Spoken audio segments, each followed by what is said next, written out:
The overall goal of this protocol is to describe the maintenance of Aedes aegypti mosquitoes infected with Wolbachia. These mosquitoes are being released around the world to suppress the transmission of dengue and other viruses. Our protocol for rearing Aedes aegypti mosquitoes can be used by any researchers who are interested in using mosquitoes for experiments or disease control programs. This method can also be used for rearing genetically modified mosquitoes for mosquito population control programs, including those that involve sterile insect release. The principles involved in this approach can also be applied to the rearing of other disease vector species.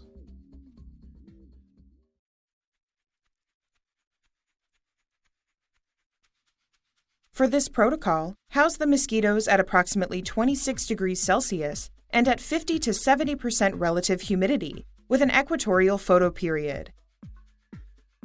If they are reared at higher temperatures, the Wolbachia infections could be lost, so do not overheat the colonies.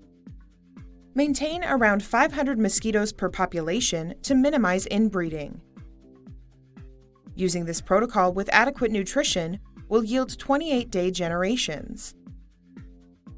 Begin with eggs on a substrate. Submerge them in trays containing 3 liters of water with about 300 milligrams of fish food and a few grains of active dried yeast to induce hatching. 1 day after hatching, use a glass pipette to transfer approximately 500 larvae to trays containing 4 liters of water and fresh fish food. Check the trays daily to ensure that the larvae have sufficient food.